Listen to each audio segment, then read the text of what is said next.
In 1934, the mystic Edgar Cayce, widely known as the Sleeping Prophet, delivered a prophecy that continues to echo through modern times.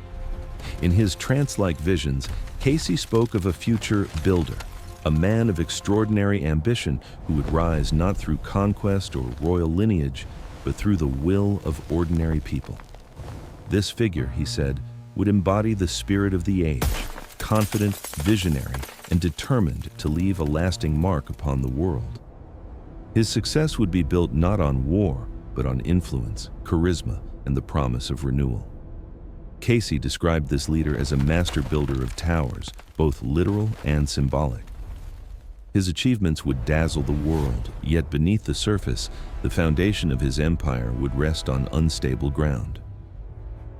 The sand beneath his feet will shift, Cayce warned, and what was built upon pride will one day tremble under the weight of truth. The prophecy suggested that this man's greatest threat would not be his rivals, but the very forces he himself had unleashed: deception, division, and unchecked ambition. Cayce's vision was hauntingly specific. The builder's rise would come from the collective voice of the people, yet so too would his fall. Those who once praised him would later turn against him, demanding accountability and truth. His empire would crumble not through violence, but through revelation. "He shall be judged by his own actions," Cayce murmured.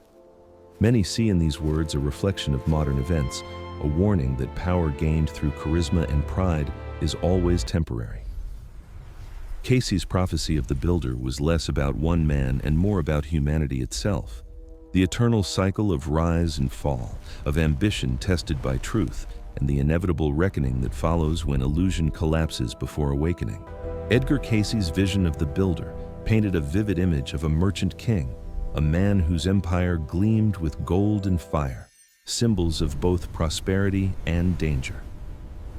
This figure, Cayce said, would rise through commerce, wealth, and persuasion rather than inheritance or conquest.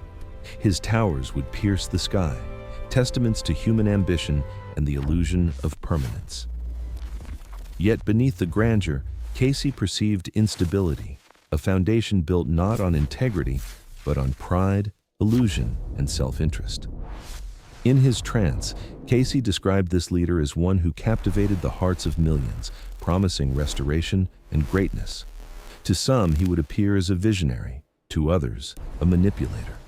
His words would stir hope, yet his actions would ignite division. Surrounded by the flicker of fire, a sign of passion and destruction, the builder's power would burn brightly but dangerously, consuming the very ground that sustained him. Cayce warned that the higher his towers climbed, the greater the fall when truth finally broke through the facade.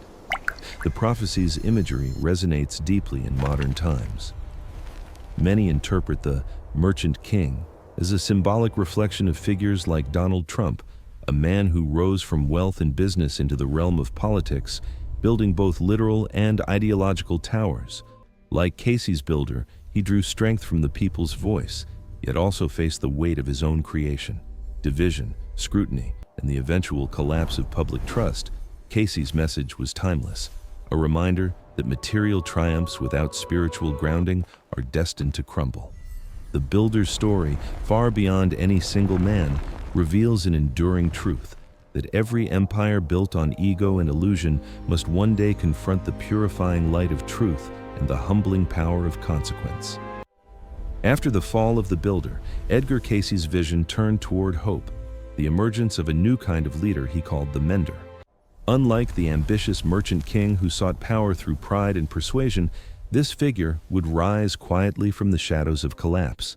She would be a woman born not into luxury or dominance, but into struggle and empathy, shaped by the pain of a divided and weary world. Her strength, Cayce said, would not come from authority or force, but from compassion, the rare ability to heal rather than conquer. In Cayce's prophecy, the mender appears at a time when nations are fractured, when truth has been distorted, and the people, exhausted from turmoil, cry out for meaning. Where the builder ruled with fire and spectacle, she would lead with gentleness and light. Her presence would calm where others incited, unify where others divided. She would not command loyalty through fear or promises of greatness, but through the quiet power of sincerity, reminding humanity of its shared heart. Cayce described her as one who mends what was broken, bridging the gulf between rich and poor, strong and weak, right and left.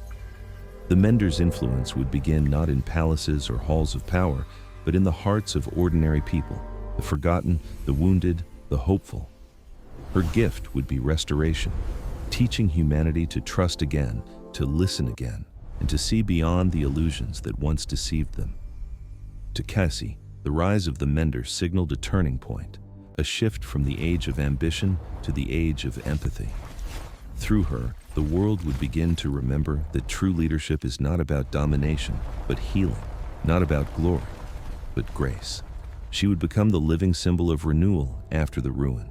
Edgar Cayce's prophecy of the Age of Reckoning painted a haunting vision of a world on the edge of transformation. He foresaw a time of global upheaval when humanity, driven by pride and confusion, would face the consequences of its own creation. Political divisions would deepen into bitterness. The institutions once trusted to uphold truth and justice would begin to collapse under corruption and self-interest. Society, Cayce warned, would become fragmented, each person convinced of their own truth, shouting into the noise while genuine understanding faded into silence. He described this era as one of great paradox. Technology would advance beyond imagination, allowing people to communicate through flashes of lightning and waves of energy, a poetic image that eerily foreshadows the digital age. Yet, even as the world became instantly connected, the human spirit would grow increasingly isolated. The more humanity reached outward through machines, the less it would listen inward to the voice of the soul. In this technological storm, Cayce said, true wisdom would withdraw, hiding itself from the clamor, waiting patiently for those willing to seek it in stillness. Nature, too, would reflect this inner turmoil. Rivers would overflow, storms would rage, and the earth itself would seem to mourn beneath the weight of human neglect. The outer chaos, Cayce revealed, would merely mirror the inner disconnection of humankind. But amid this reckoning, a subtle invitation would arise, a call to remember. Cayce believed that through reflection and humility, humanity could rediscover the wisdom it had forgotten. The Age of Reckoning, though filled with trials, was not meant to destroy, but to awaken, urging people to turn away from illusion and return to the quiet truth that dwells within every soul. In Edgar Cayce's later visions, he spoke of a woman of light, a luminous figure destined to emerge from the ruins of turmoil and loss. She would not be born into privilege or surrounded by power, but would rise from hardship, carrying within her the pain and endurance of her people. Her scars would not be marks of defeat, but symbols of survival, reminders that through suffering, wisdom and strength are forged. Where others sought to rule, she would seek to heal. Where others divided, she would weave unity from the threads of brokenness. Cayce described her as the embodiment of renewal, the living bridge between a fallen world and a dawning one. Her light, he said, would not blind or command, but gently reveal. It would awaken in people the forgotten memory of compassion, guiding humanity away from cycles of domination and conquest toward a new understanding of cooperation. In her presence, the idea of leadership itself would change. Power would no longer rest in authority, but in empathy, the ability to see, to listen, and to lift others into their own potential. The woman of light would not claim thrones or titles.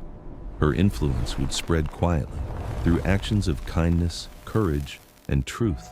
Nations divided by fear would begin to remember their shared humanity under her example. Her voice would carry a message both simple and timeless, that love, when practiced as strength, can rebuild what pride once destroyed. Cayce believed her rise would mark the end of an age, the twilight of domination and the dawn of kinship. The woman of light would remind the world that true power is not found in ruling others, but in illuminating the path forward together, hand in hand, as one human family. Edgar Cayce's Age of Renewal begins with the rise of the mender, the compassionate woman whose presence signals the turning of an era. In this new age, humanity begins to awaken from its long spiritual sleep, recognizing that true strength is not born from control or dominance, but from understanding and shared purpose. The noise of division starts to fade, replaced by a quiet yet powerful wave of empathy that spreads across nations, communities, and hearts. People begin to see one another not as rivals or strangers, but as reflections of the same divine essence. Cayce described this period as a time when the old structures of arrogance, political, economic, and spiritual, would crumble under their own weight. Systems built on greed, manipulation, and pride would no longer hold power over a population that had rediscovered its conscience. The false towers of authority would fall, not through war, but through awakening. Humanity would finally understand that every soul carries equal worth, and that the survival of one is bound to the well-being of all. In this renewed world, walls become bridges. Differences once used to divide, of race, creed, or class, become sources of strength and cooperation. Technology evolves not to control, but to connect. Economies shift from exploitation to stewardship, and leadership transforms into service. Cayce foresaw communities guided by shared wisdom, where education and compassion replace competition and fear. The earth itself would begin to heal as humans remember their sacred responsibility to protect and nurture it. The age of renewal, he said, would not be a miracle from the heavens, but the natural outcome of awakened hearts, a civilization reborn through love, humility, and unity. In the final chapters of Edgar Cayce's vision, he foresaw a remarkable reconciliation between two forces long seen as opposites, science and spirituality. He predicted that humanity would one day reach a level of awareness where reason and faith would no longer compete, but complement each other, working together to uncover a single universal truth. The discoveries of science would begin to confirm what ancient wisdom had always known, that all life is interconnected, that consciousness shapes reality, and that the universe itself is an expression of divine intelligence. This transformation, Cayce said, would unfold under the quiet influence of the Mender, the humble leader whose compassion had healed a fractured world. Her legacy would extend far beyond her lifetime, becoming the foundation for a new era of human cooperation. Where once humanity sought power over nature, now it would seek harmony with it. Technology would be guided by conscience. Innovation would serve the collective good rather than individual greed. The Mender's teachings would endure not as commandments, but as living principles, kindness as strength, courage as clarity, and responsibility as sacred duty. Children born in this age would grow up understanding that progress is not measured by wealth or conquest, but by how gently we live among one another, and the earth Cayce envisioned generations inspired by her example. Scientists who meditate before they invent, leaders who listen before they speak, and citizens who act not for fame, but for harmony. Through this balance of intellect and spirit, humanity would finally step into maturity, realizing that knowledge without compassion leads to destruction, but knowledge guided by love becomes the path to enlightenment and enduring peace. In the deeper reading of Edgar Cayce's prophecy, the story of the builder and the mender is not merely a prediction about individuals, but an allegory for humanity's eternal evolution. The builder stands as a symbol of ambition, pride, and the human drive to create, the force that raises cities, invents technologies, and reaches for the stars. Yet, within that same drive lies the shadow of excess, the tendency to build without wisdom, to pursue greatness without grace. Cayce saw this as the inevitable phase of every civilization, the moment when humanity's creative power, unchecked by humility, leads to collapse. The mender, by contrast, embodies compassion, healing, and renewal. She arises from the ashes of the builder's downfall, representing the soul's response to the consequences of its own pride. Through her, Cayce revealed that destruction is never the end, but the beginning of transformation.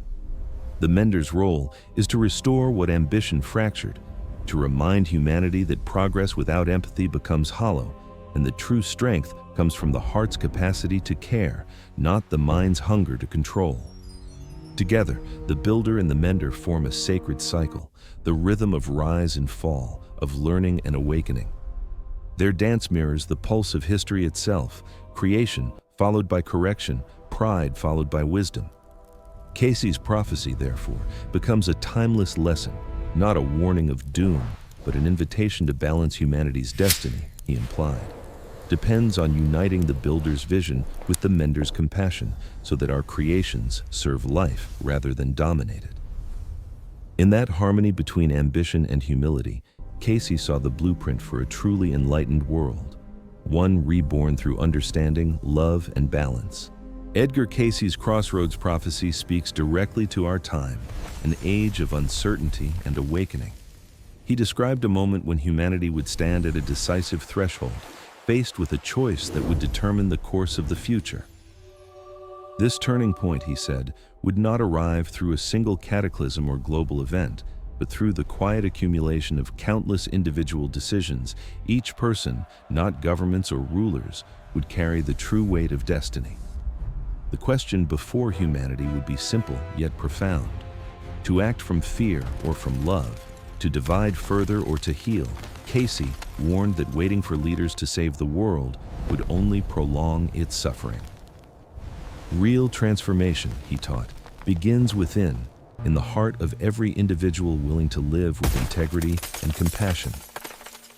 The age of renewal, therefore, is not announced by thunder or revolution, but by the gentle awakening of conscience. It begins in small moments, a choice to forgive, to listen, to care for a stranger, to speak truth even when it's difficult. These acts, multiplied across humanity, become the true engines of change.